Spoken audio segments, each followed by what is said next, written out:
Welcome to Politics Done Right. My name is Egberto Willis, your host. Good morning, Houston. Good morning, Harris County. Good morning, Texas. Good morning, United States of America. And of course, good morning to the world. How are my peeps doing? I trust everybody is doing fine because we are going to make sure today is a great day. Good morning, the studio, the control room of KPFT. How are the favorite geniuses doing this morning? Ollie, what's a genius? This is another fine mess you've got me into, Stanley. Well, you should have stayed home, Ollie. Well, I probably should have. We got some rain in the Houston area coming up now. It's kind of nice to see it, although I really don't like rain that much. We do need it, though. And there's your weather Badly. forecast. And here is some wisdom from Jack. Good morning, Egberto. Good morning, Jack. How you doing, senor? Well, I'm good. I'm good. You know that feeling you get when you're kind of rummaging around in some old boxes and all of a sudden you pull out something and it just lights you up with memories and ideas about things. I talked about this last week when I mentioned serendipity, that Yes. feeling you get when you Yes. discover something that you found that was lost and not sought for, and it just lights up your spirit. I trust you discovered something. Well, I've discovered a run of luck here that started with a some change I got, and it had a buffalo nickel in it. So I took it Ah. as a sign. I took it as a sign that things were going to get better, Mm-hmm. and they have. Buy yourself a lottery ticket, man. I don't do lottery. Well, Hey, apparently, It was only a nickel. I didn't win last night because I'm still here. So I guess we're okay. yeah, well, I'm of mixed feelings of the lottery now. Now that Jack found that penny, I may go ahead and buy me one. Isn't it up to quite a few million dollars right now? Oh, it's over $1 billion now, which is an obscene amount of money. It's just Oh, crazy. yeah, a lot of money for me to give away, man. That's what I would do. But And anyhow, yeah, and that's basically what I would do too. They say Lotto ruined my life. Well, I gave all my money away, and my life was ruined. yeah. It was ruining my already ruined life. You know, I mean, who needs $1 billion? That's why I sit down and wonder these folks can't spend this. This morning I was, and I'm gonna talk about this on the 3 o'clock show. This morning, while I'm here watching Morning Joe, they're talking about the deficit, right? So I'm looking at these, and these are numbers we all know, but when you see it in graphic form, it's amazing, right? You hear about this fight that's going on in Congress as whether to cut $2 billion, $4 billion, or according to the uh, the the Freedom Caucus, they wanted to go with $160 billion. But the thing is, where the money was coming from, and the slice of the economic pie or the budget pie that it was coming out of was that 14% of discretionary spending. And I mean, when you look at what they had to do, cut all the food programs for kids in school, cut a whole bunch of SNAP, cut all these things, right? As you see, a huge chunk of change for defense, a huge chunk of change for these other things that they don't want to touch that, but things that are going to affect regular people. Hey, we're going to do that. And then the next big thing, the amount of taxes not paid by wealthy folk. I mean, you see these numbers and it's like, you know, I Oh, talk about it. Go ahead. it's staggering. It is just absolutely staggering. They want to cut all the social programs, all the stuff that we pay for, and spend it on military. Well, the military does need some money, Yeah, but they don't need that much money. not There's at so all. much waste in the government spending. It's just unbelievable. And to cut social programs, shame on you, people. But Absolute shame on you. but here's the other kicker that trips me up when I saw it in a graphic form. almost, and don't quote me here, but near 20-25% of the budget is actually interest on the debt. And people just hear interest on the debt. We need to cut the debt so that we don't have that interest payment, whatever. But here is the kicker. This is what I try to explain several times. Rich people, they like to say we pay most of the taxes, which is true, but you pay most of the taxes because you took most of the money, you took most of the income, you took most of the wealth. Of course, you pay most of the taxes. But here's the kicker. The fact of the matter is we constantly get these guys tax cuts that are not paid for, which means that not paid for tax cut means we increase our deficit. And then how do we pay for our deficit? We borrow money from the rich folks. So we give them a tax cut, we take the money back from them in the form of a loan, and after we take that money in the form of a loan, we then pay them interest. So it's the debt is not on the people. The debt is a form in which we transfer all our taxes that we pay right back to the rich guys because they're loaning us back our own money, and then we pay them interest for the our money that we borrowed from them. I mean, the the the the issue is that we know so little about how this stuff works that they can pull this over us where we accept that, oh, we need to cut the budget, we don't need to cut the budget. We don't have a huge social safety net like other countries do. We don't. We could, we should, we're rich enough to do so, but we don't. And we don't because Americans believe that they're paying too much taxes. And the truth of the matter is, no, the rich folks are paying too little taxes for what they take out of the economy. It's so hard that we have to get that message across the people, Howard. We have to get that message across to people, or these guys just keep taking and taking and taking. The takers have never been the average American citizen. The average American citizen worked their butts off every single day. If you doubt it, go into the neighborhoods that these people like to malign. Go into the welfare neighborhoods, if you want to call it that, right? And go to the bus stops and see how many people are out there struggling in the morning. They go out to work. Now, starting well, I'm going to play that later on, so I'm not going to talk about that yet. But anyhow, let's get busy. Today's program, folks, the title of the show is Kennedy's Not Progressive Friends. That's a typo. That doesn't look right. I was sleepy when I wrote that. 3 programs expire and huge medical strike. AOC on hypocrisy. Robert Kennedy Jr. is in shifting strategy proves he is no friend. AOC calls out GOP's hypocrisy on Bowden. Healthcare workers are going on strike. 3 needed programs are allowed to expire.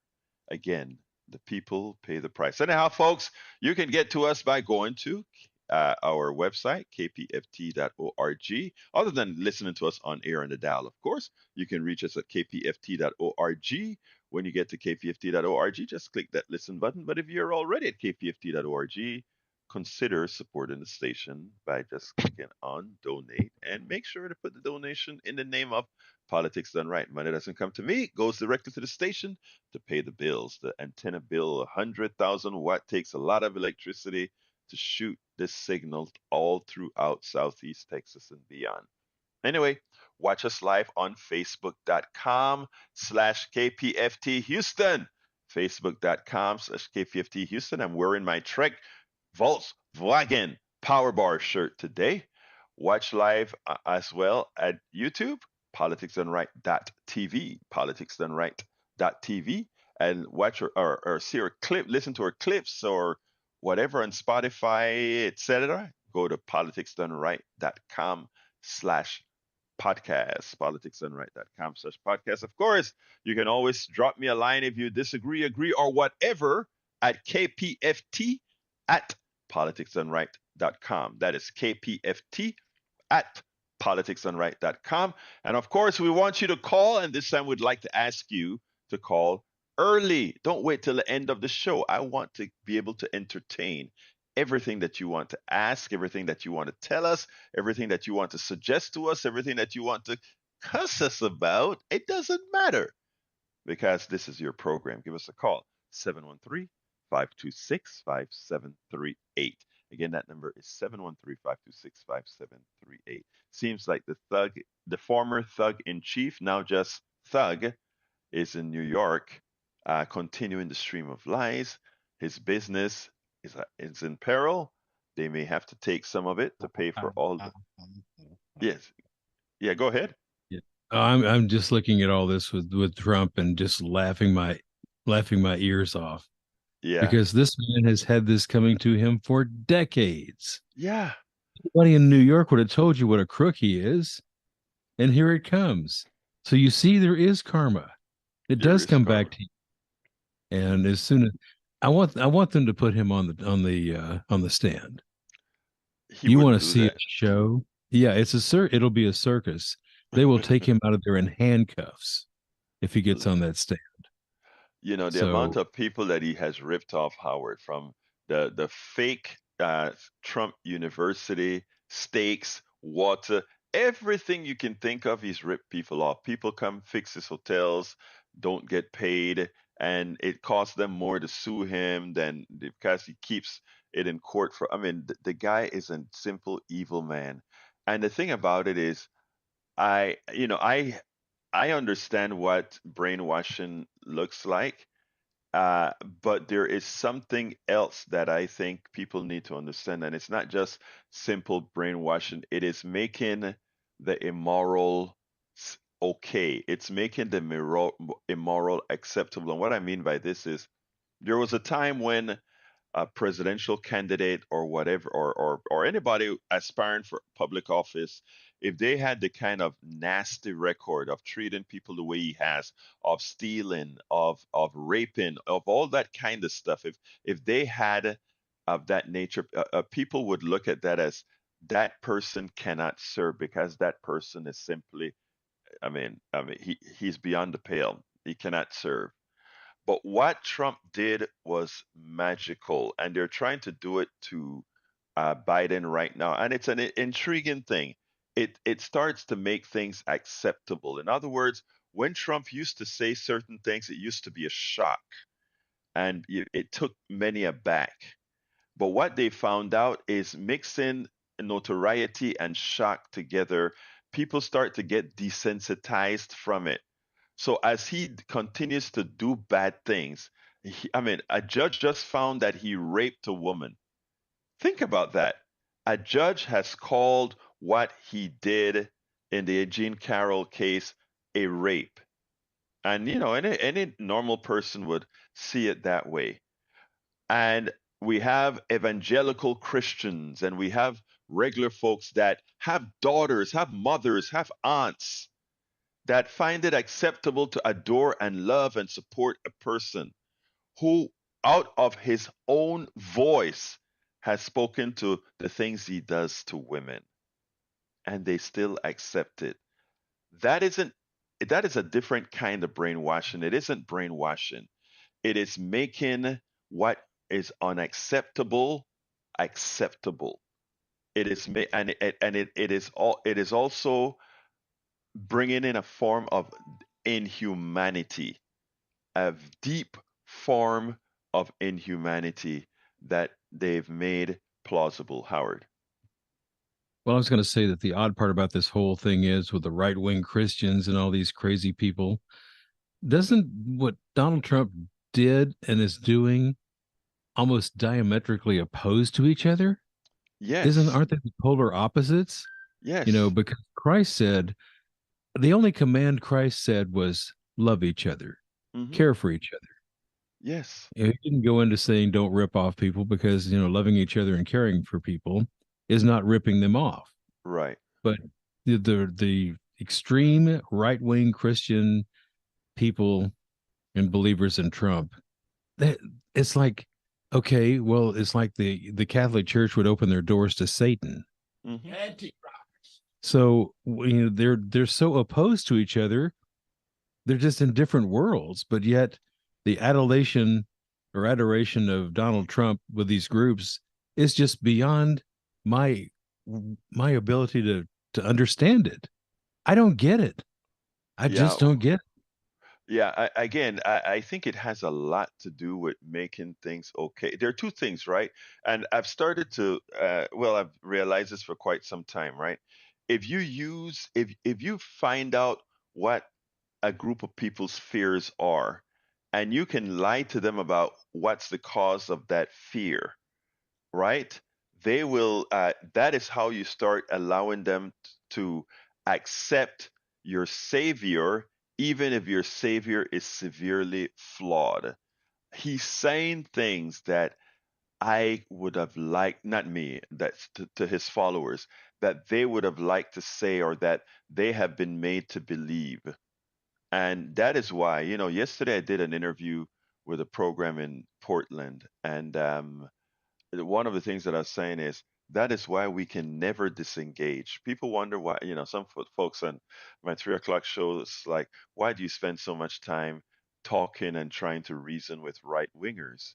And my answer is, what else must I do? I think it is something we have got to do because I mean, look, I have relatives that have eaten the cake, and relatives also that and myself. I really try to keep engagement because I'm not going to lose them over some crazy politician, right? Because eventually the politician goes away. Eventually things change. I mean, we think we have it bad now. There was a time during the Red Scare where people went through similar kinds of things. It's just this is now not Red Scare. This is another kind of scare version version 2023, But anyhow, I think I better get to what the program is supposed to be about. But I just wanted to kind of give that little notion there. Anyway, title of the show. Well, I gave you the title of the show. We'll talk about Kennedy and the strike afterwards. Have anybody look? People have been asking me to go ahead and interview RFK, Robert Kennedy. And, I've have mixed feelings, but after a couple of folks here at KPFT said, get him, go interview him. And I got an email from the folks. You remember I tell you guys, send me email at kpxt at politicsdoneright.com. I listen and read every single one that I get. And this lady said, why don't you interview RFK? I'm not really a supporter, but I think it would be a good interview. To which I said, I really don't want to, but if enough people start saying, hey, you should interview the guy, I would. But at the same time, I'm going to be truthful about what I think personally when I'm on the program here. Of course, like with anybody that I disagree with, when I interview them, I'm right down. I don't do anything to malign them or whatever. I let them do their talking. So after all, I'm going to go ahead and put in for an interview with RFK. But today, I also wanted to read a little piece in Common Dreams about what he had to say, and it was written by one of the guys you've heard me interview, Norman Solomon, who's a hell of a journalist, war correspondent. Well, not war correspondent, but somebody who writes about the military and much more. So I'm going to talk about what he. In fact, I think I better go ahead and start with that one. I think I better start with the RFK one. And the article is titled "Shift in 2024 Strategy Further Reveals RFK Jr. is no friend to progressives." It's unclear what Kennedy's strategy is. What is clear is that his campaign may end up helping the neo fascist Republicans win in November of 2024. If Robert Kennedy follows through on his apparent plan to run for president in the fall of 2024 general election, that will make it all the more important for progressives to have a clear understanding of who Kennedy is and what he really stands for. In advance of announcing, and this is from my buddy Norman Solomon. I remember I interviewed him a couple of weeks ago, and I played him for you guys. I think it was last week. In advance of announcing that he'll run as an independent, according to Mediate, the Kennedy campaign will deploy attack ads against the Democratic National Committee for preventing an open primary process. The DNC's shenanigans deserve to be condemned, and we've repeatedly done so, including here, here, and here. Kennedy can be forceful in denouncing aspects of U.S. militarism, making valid points about hawkish foreign policy that shun diplomacy while enriching military contractors. But a closer look at his overall views is needed. Less progressives follow Kennedy into his often inaccurate and sometimes demagogic rabbit hole. In a serious progressive critique of U.S. foreign policy must include a challenge to our country's one-sided position on Israel-Palestine, which leads to other dangerous policies such as supporting the Saudi dictatorship and its horrific Yemen war, while eternally polarizing with the threatening of Iran.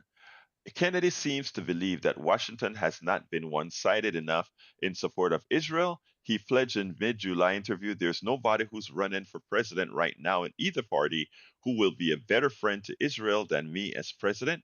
Kennedy followed up by saying, "Progressive Democrats have been outspoken opponents of Israel. That's the worst outcome of woke culture." Of course, that's a lie. And he added, "The criticism of Israel is a false narrative. Israel is a shining star on human rights in the Middle East. If you are a progressive who is leaning toward RFK but cares about Palestinian rights and Middle East peace, you should watch the recent interview with him conducted by Israel Can Do No Wrong Rabbi Shumley Botich." Kennedy questioned the narrative of Palestinians as oppressed, applauds the Israeli military for consistently avoiding civilian casualties, says he doesn't want the Biden administration to make a nuclear agreement with Iran, and agrees with Rabbi Shmuley's characterization of Congresswoman Ilhan Omar and Rashida Tlaib as anti Semitic. That is shameful. That is shameful. In that July 16 interview, RFK Jr. was evidently trying to do damage control after the discovery of a video from this summer in which he made bizarre comments suggesting that COVID-19 was an ethnically targeted bioweapon and the Ashkenazi Jews and Chinese people are the most immune. But Kennedy's extreme support of Israel and his closeness with Rabbi Shmuley predate those comments. In June, he waved Israeli flags side by side with Shmuley in Manhattan's celebrated Israel's 75th parade and declared in column of Jewish Journal, "I support Israel because I share Israel's values." I'll hold on that for a minute so that I can go ahead and go to Harry and then Augie. Come on in, Harry. Give me a quick comment. Okay. Good morning, Alberto. I'll make Good 3 morning, points. Harry. Yes, sir. First, good morning. How are you? And I'm fine. hello to Zach Van Denver, and hello to Howard. I liked what you and Howard talked about as far as the autocrats and the plutocrats robbing the middle class and the poor, and what you were saying about Donald Trump. I'll make a comment about RFK. Since you said those things about RFK, he was never going to get my vote anyway. But because if he's talking that way, that Israel's the only ones that are important in Israel, and the Palestinians, because they're all Jews, that they are to be excluded, then he would never get my vote for being that way.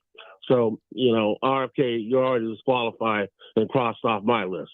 Now, as far as what you were talking about a little while ago about the autocrats and the plutocrats, the rich robbing the middle class and the poor, I don't know if you ever saw this speech. This man I have problems with because of what he wanted Malcolm X dead. I'm talking about Louis Farrakhan. He did this speech, Blacks in Government, back in 1989, in August of 1989. And he was in there, and there's a part in that speech he's talking about third world countries. Mm-hmm. And I'll paraphrase him to what you were saying about the corporate autocrats and plutocrats robbing the middle class. And I'll imitate it like this. When you were saying, how in the heck can you loan back to the middle class and the poor what you already robbed them of, and then ask them to pay interest on what you stole from them? Criminals! Now, Farrakhan used that, and he was talking about third world countries with the World Bank and the International Monetary Fund robbing African countries. If you go back and look at that speech, you'll hear all that in there. But it's the same thing in this country with the plutocrats and the autocrats robbing the middle class and the poor, and then asking them to pay interest on what they already stole from them, as you talked about. Now I'll mention Donald Trump when you're talking about the raping of the women. I'm going to paraphrase Amy Goodman from Democracy Now! When she played a piece when Donald Trump was talking about you can do anything to women. And Amy said it like this: can do anything, he said, to women. And laws are for suckers. I can just do what I want, and I'm above the law, and you can't touch me. Wow, you know what? Harry. I am so impressed with your paraphrasing abilities. But I mean, and as usual, callers always open up a subject that makes me want to say a little addition to it. Right now, Yeah. Mali and several other West African countries are kicking out France. There are a lot of things that I Yeah. didn't know in history, again, and that's because history is vast and nobody knows all of France history. has been ripping off African nations and ripping off Haiti when Napoleon was alive and Right. asking them to pay interest on what they stole from them. Right, but here's the deal, because what I want folks to understand is the following, right? Everybody look at Haiti as a basket case. It is, but Yep. one never asks how did Haiti become a basket case? Haiti, a former French colony.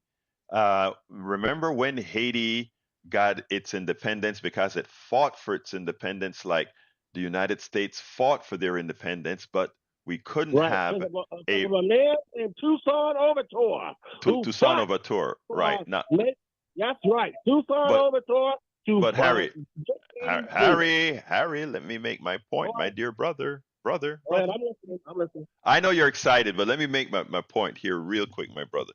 The point that I want to make is what most Americans and others don't understand is French was going to send a whole bunch more warriors to take back Haiti but what they Yeah. did is they not bribed but sabotaged the economy of Haiti. Haiti had to pay as for their liberation. In other words, remember, the slaves were assets, and so they Yeah. had to pay back France for having them lose their assets, not only slaves, land, everything else. Right. Haiti, and they had been doing that for decades after decades. That's France, the country that many of us look as many times more progressive than the United States. That's what France did. But the other thing that France did in Africa, folks, and this is first you have to learn, for these Yeah. people's independence, they had to pretty much turn over, and it's not quite turnover, but turn over their resources to France and use a special franc where most of their monies ended up in French banks. The basket Right. case that many people look at Western with different countries in Africa is when people say it's a direct result of colonialism. It's Yes. continued colonialism on the fiscal side now. Right. In other words, we're not necessarily Right. in your country per se, but the fiscal side we're And we're running your still ripping you country. off. Exactly. And Ripping France, you there off. recently France had a minister that said if we allow Africa to go, there France is nothing more than a poor nation. All the That's right. resources France has is really resources from Africa, meaning the From amount of Africa, minerals that all those Africa has. former colonists, the British, they would have nothing if it weren't for African nations. And they could Now, only stay afloat because they rip off the resources from African nations and then ask them to pay interest, as you just alluded to there, financially. right now, so Harry, I mean, you made me change that little subject to bring that up because, again, I always think when we have a little snippet of information for folks to learn, we want to do that. I recently learned a few things about Western Africa that I didn't know with respect to France. So thanks for bringing it up, and I'll Right. talk to you tomorrow. Let's go to Oh, Augie. one other, yeah, one more thing. If you get a chance, it's that speech is Blacks in Government. It was in August of 1989. You can look at that Farrakhan speech. But like I said, I have my problems with Farrakhan because he wanted Malcolm X dead, and Right. it's just too bad that he had to turn on Malcolm X like that. All right, Harry, we'll talk tomorrow. Let's Anyway, talk. have Let's bring a good Augie. day, and I'll. All right, brother. Let's go to Augie. Augie, how you doing, my brother?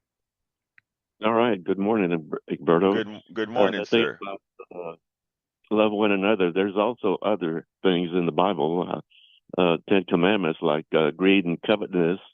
That's one of the Right. deadly sins. But these Republican right-winger search goers don't seem to know that. And in Israel, somehow people forget that in the 70s, Israel attacked a U.S. Navy ship.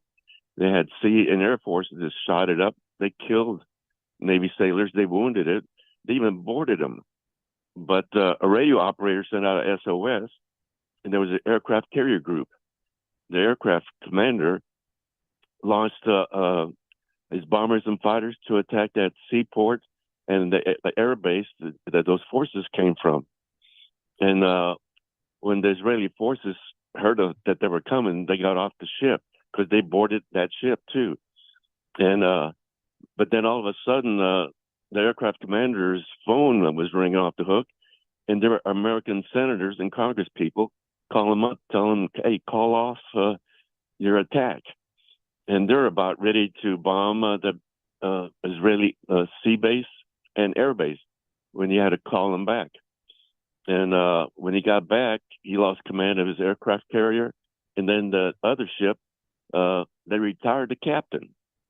And for some reason, I don't know how crazy that is. Our American Congress folks allowed another country to attack without any penalty for them. If it had been a Russian or Korean or Chinese group attacking one of our Navy ships, they wouldn't have fired the aircraft commander and stuff. But when Israel was formed in 1948, the rabbis were all talking against the right-wingers, the Israeli right-wingers, that they're goons that bombed the hotel with the British civilians, women and children, and killed a bunch of them. But and the right-wingers have taken over. It seems like the right-wingers are trying to take over now. And you mentioned the Red Scare in the 50s. Well, that's because all these the one percenters got together and on how to attack these people that now the one percenters having to pay taxes, and they got them one by one. And the first ones to go were the communists, and then the second one was the socialists, and then the third group they were against were the unions, and they did it really smart, slowly, and concentrated their attacks on each little group one by one. Okay, And maybe Augie, it never changes. Trump, while we focus or attack on Trump, something that I try to say all the time is remember, Trump is nothing but a tool for exactly what you just said. In other words, there's no Trump if we don't have the plutocrats. The plutocrats have right, seen the writing on the wall. The writing on the wall has always been as more people become smarter, as more people understand how our economy works. The question is, why should I do all the work for a bunch of people who simply own these companies, do nothing? I take the, um, I want to expand on something that you said with what the plutocrats said, and I think it's very important that people understand this. Trump is one person. America is a huge multi owned capitalist country. Trump is one person that's a fake billionaire. In other words, his assets are not real. All right, and you'll notice that why he had to inflate things, and it's showing up, etc. But what's important for us to understand is the plutocrats behind the system understand that the masses, as you have people that are starting to ask themselves questions. Wait a minute, I work all of the time. So I work a full 40 hours a week, thanks to the unions, and not 80, a full 40 hours a week. And I'm barely getting paid, but I watched Wall Street and I watch look, Wall Street is only a small display of the rich. People don't understand what rich really looks like. And that's why sometimes they feel sorry for the rich. You mean the rich is going to have to pay more tax? They don't understand how rich the rich really is. Most people don't. And they're the ones that are bankrolling all the disinformation, all the misinformation for people to stay dumb.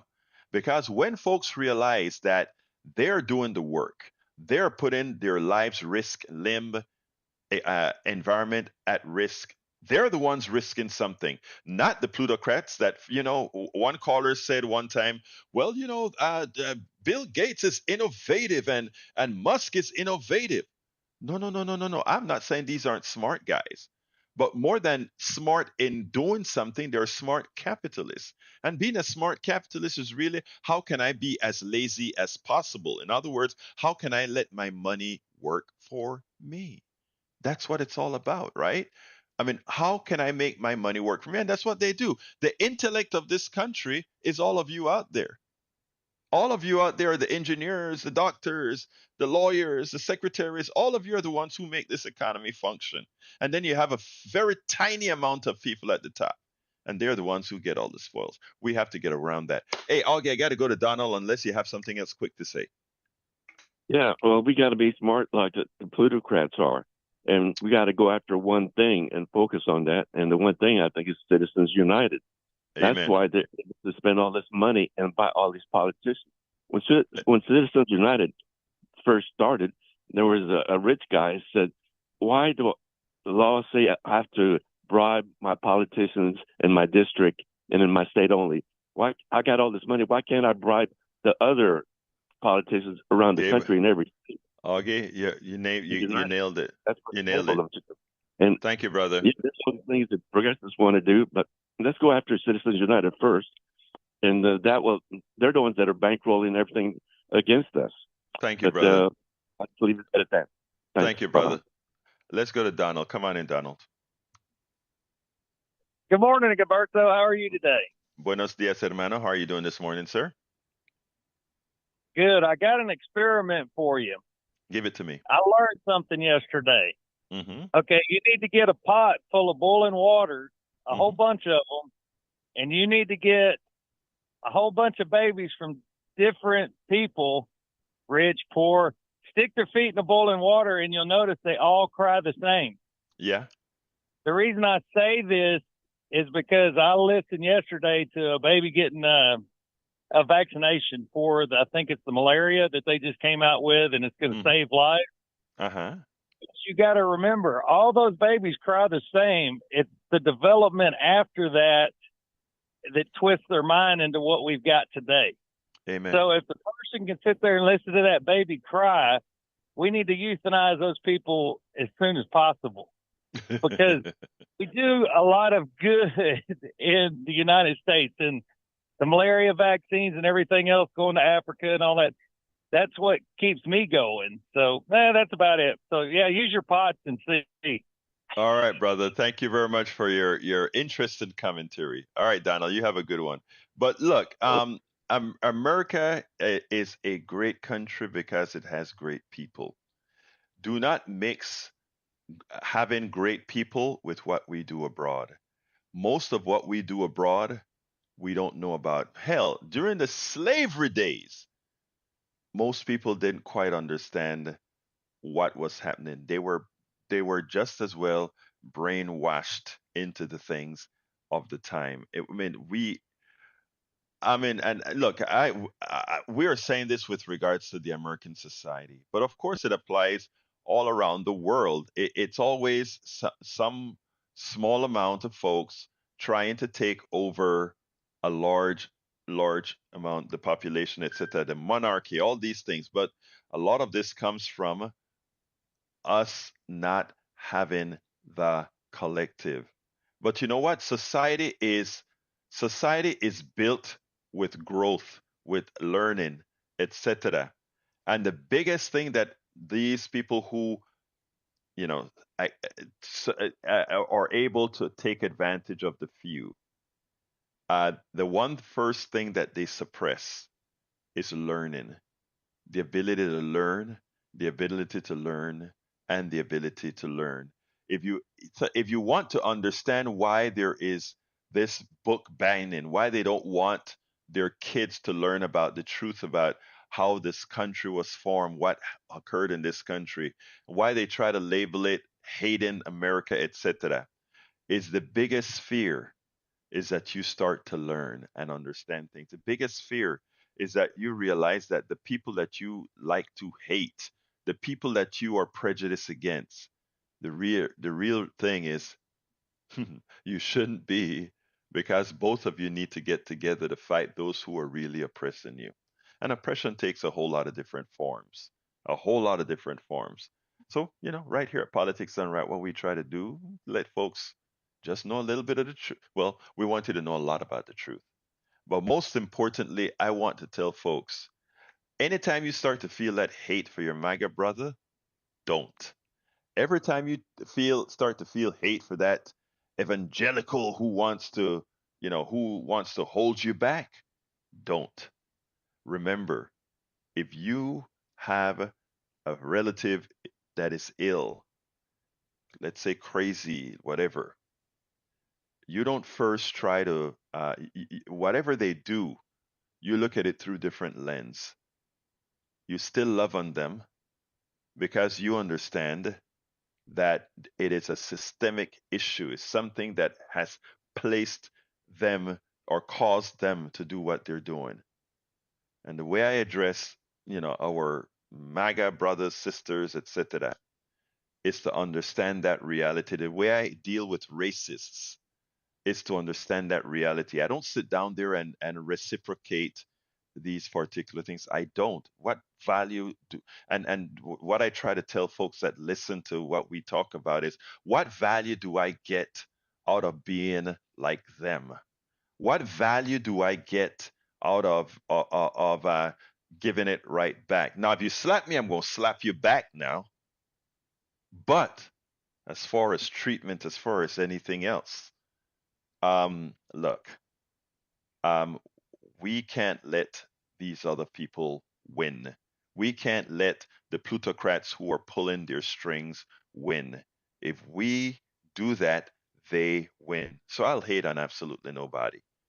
I will hate on absolutely nobody. Anyhow, about we were reading the Robert Kennedy article, and you heard the parts that I read so far. What I'm going to ask you to do is go to politicsdoneright.com/newsletter, and the links to all the entire show that we're going to talk about is there. We're at 43 right now. I still can take a few more calls. 713-526-5738. If you call right now, you'll be on air right now. 713-526-5738. I have a little 8-minute thing to play, but given that that would put me so close to the end of the show, I think I would so much rather you guys call in, and you can go listen to that on your own at YouTube or wherever. 713-526-5738. I don't want to take up the time, that 8-minute time, with a video that you guys can watch after the show. So if people call me at 713-526-5738 right this minute, I'll take your call right away. 713-526-5738. Hit extension 2. Don't forget. 713-526-5738. Hit extension 2. You don't have to wait till you hear all the voices. Just hit extension 2, and you will get to our phones, and you'll be able to talk with me right away. It seems like we have a call, so let's go ahead and bring Brian into the conversation. Come on in, Brian. Yes. So, do you find it offensive or vulgar or childish to say F Joe B? I find it, well, if you wanted to, oh, what happened? I guess you hung up. But no, let me just tell you, I just find it childish, not offensive. I mean, I use the F word, when I'm in the appropriate company. No, I just find it childish.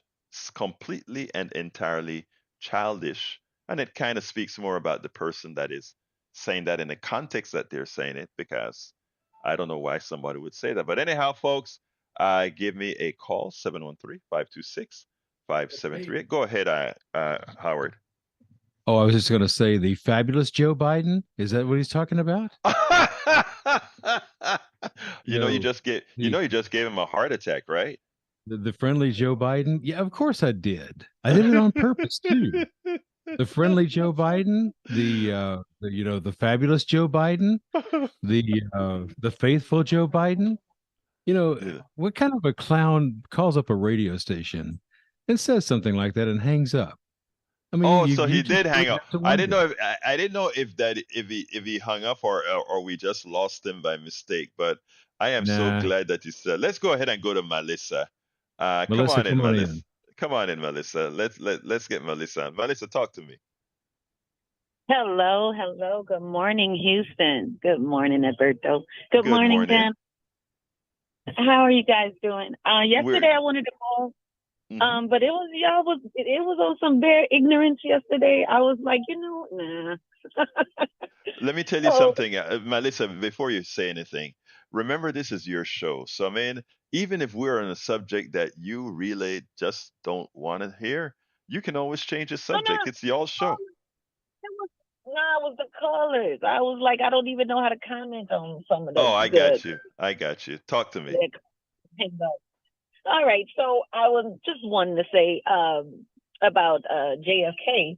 Hmm. Remember, Buzz said that the Bush era was dead, so is the JFK era too dead? Because they sound like they out of there. I mean, like they way out of there on the comments and the interviews they making. But I definitely wanted you to chime in more on that JFK interview. Yeah, well, if folks have been asking me to do it, I'm kind of refraining from it because I mean things like that. There are a lot of things that I think he brings up, and the problem is that Kennedy has a name. When you hear the word Kennedy, people remember John F. Kennedy, and they remember being a president and getting killed. Robert F. Kennedy, his father, running for president, almost winning or would have won and getting killed. So there's a kind of nostalgia for the Kennedys that can actually create an issue, especially if that person uses that name for wrong. And I think that, in my humble opinion, that's what I think he's using his name for wrong. But I would be, go ahead. Yeah, yeah, that was it. I just wanted to, yeah, because that was very interesting. What was coming out, because I just know my history of JFK was uh, something different than what he's talking about. Exactly. And he's nothing like his parents at all. Nothing like his parents. But anyhow, but thank you, Right. Melissa, as usual, for listening. Please also, as you go with your life, remind people to come on into KPFT. All right. All right. Thank you, love. Bye-bye. You have a wonderful day. All right, let's go to CD. Come on in, CD. Oops, CD hung up. Let's go to Brian then. Come on in, Brian. Yeah, this is Brian again. I guess I was hung up on for No, something. I think they probably thought you hung up. But anyway, what you want to say, my brother? Okay, now you know Rashida Tlaib, right? You know what she said to her 5-year-old son What did after she Trump was elected? What did she say to her 5-year-old You, son? you don't know. No, I don't. Okay. Yeah, we're going to impeach the MFer. She Okay. says it's a 5-year-old child. Is this the Okay. type of language structure that the left uses around children? Well, I mean, first of all, let me just say that you're telling me that may have occurred, that may not have occurred. I don't know. Okay. Uh, but that said, um, Rashida Tlaib, a congresswoman from one Michigan district, said a phrase like that, and you make it a national issue. Now, Donald Trump goes ahead and does wrong, has been doing wrong by people for a long time. How can I take you seriously, Brian, when you blow up an incident like that? and you don't make light of an incident about what Trump has done to women, including raping women, and you haven't made a comment about Donald Trump and ripping people off with the Trump University, and you haven't made a comment about Donald Trump and what he has done with stealing and inflating property and not paying taxes. I mean, there is a myriad of things that many of folks like yourself who have come onto my show proclaiming their support for Trump. You have not looked at these things that he has done. And at the same time, you have one comment from Rashida Tlaib that you claim she has made, and you want to make a national issue out of it. For me to take that sort of stuff seriously, I would have to see that within that you do the same balanced over all people like I do. When people on the left do bad things, I'm right there like I am with what Melendez has done from Jersey. I've been no less hard on him than I had on Trump. All right? Honesty is what counts, sir. Honesty. And I don't think right now you're showing yourself to be an honest broker, but you're just showing yourself to be a Trump sycophant. And you can No, respond. no. You didn't. No, you didn't answer the question. And I okay, actually, I can't hear you, sir. Your internet phone is sort of messing up. So try again. okay. You want to talk about childism? I tell you what, Brian, hang up and call back real quickly, and I'll hold the space for you because your phone is really messing up. I'll give you a chance to respond. So hang up and call back because it's terrible. But anyway, so what I was explaining, there are a lot of people that like to do whataboutism. What about when this person said this and this person said that? I am sure I have said certain things, in jest that many would find offensive. I'm absolutely sure I've done that. But it doesn't define the totality of my character. And that is what I make sure in dealing with people. But the totality of Trump's character is really obscene.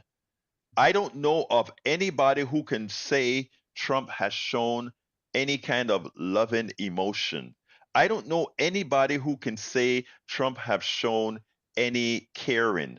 I don't know anybody who can say anything positive of Trump other than sycophants, and that word has a definition, sycophants, right? In other words, when Trump goes out there and say, I can shoot somebody on Fifth Avenue and I will still be elected, I will still have those that continue to love me. When you have a person like that, and a person that has done what he has done, unless I hear you tell the truth about this type of person, unless I can't take anything that you say seriously, how can I? How can I possibly take that seriously? 713-526-5738, extension number 2. You'll get on air right away. Brian hasn't called back yet. I hope he gives us a call back because it sounded like he was calling from an internet phone where we couldn't quite hear what he was saying. So maybe that's him that's calling again. I tell you what, somebody else call. Let's make sure that it's not just his phone and not that we're having some sort of a phone problem. 713-526-5738. I can probably take two quick couple of minute calls. 713-526-5738. Anyhow, while I wait for a call, let's go ahead and talk a little bit about the AOC and the fire alarm and Bowden. Representative Jamal Bowden went ahead and pulled the fire alarm before the vote. I don't know why he did it. He claimed that the door was locked, and he figured maybe if he pulled the alarm, given that a door was locked, it would open it up. A lot of times that's how fire alarm systems work. It makes sure once the alarm is pulled, everything that can be opened automatically is opened, and the reason it is opened automatically is to allow you to get the hell out of Dodge. He was going for a vote, and I guess he said to the effect that he thought that would have solved the issue. Well, the host on ABC attempted to ask AOC what she thought about it, and then started to articulate that Republicans wanted him thrown out of Congress for doing that. They wanted him to be censored. They wanted to do all these things. and AOC had the most perfect response. Her response was, "How dare you?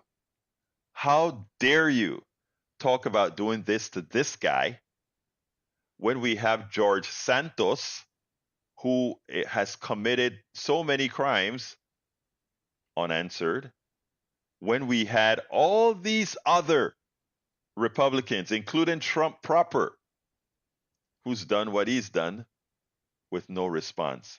Makes absolutely no sense. Anyway, folks, the other three subjects that I am supposed to was going to carry today, because of the phone, etc., and because it's your show, I didn't. So go ahead and go to politicsdoneright.com/newsletter, and you can get to the link to the stories that we spoke about, as well as to the videos that I would have played this morning.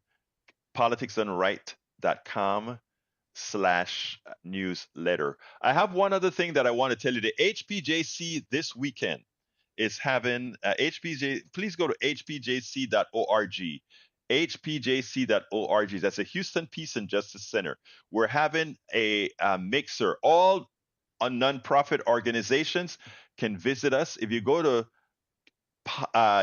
hpjc.org. The Houston Peace and Justice Center is inviting representatives of nonprofits in our area to our Mixer Social Luncheon. HPJC will provide lunch. Please RSVP so we'll have enough chairs and food for everyone. Just go directly to, you can send an email to director@hpjc.com to tell how many of you are going to show up. It's going to be held at the Haven Center, 1827 West Alabama, Houston, west of the church parking lot. It's next to the St. Stephen's Episcopal Church. But please go to hpjc.org, hpjc.org. Please go to hpjc.org. We want all the nonprofit organizations to show up. We can talk about how we work together to solve problems. Anyway, folks, let me throw it right back to the studio. How are my peeps in the studios doing? Well, we're doing okay. Jack has some wisdom for us before we close out. So come in here, Jack. Okay. Y'all mentioned desensitization. I can't even say the word. Anyway, it's a PR tool. How do they desensitize children to violence? Video games, cartoons, and video games. Ooh. Okay. News. Thank you, Jack. It seems like the problem may be some sort of a signaling issue, because I heard your voice corrupted as well. So maybe we're having some issue with the voice modulator or something of that sort. Anyway, I got to close this baby up. My name is, thank you guys in the studio. Thank you, listeners. Thank you, callers. My name is Egberto Willies. This is Politics Done Right, and you guys know how I end this baby. I am what? Out.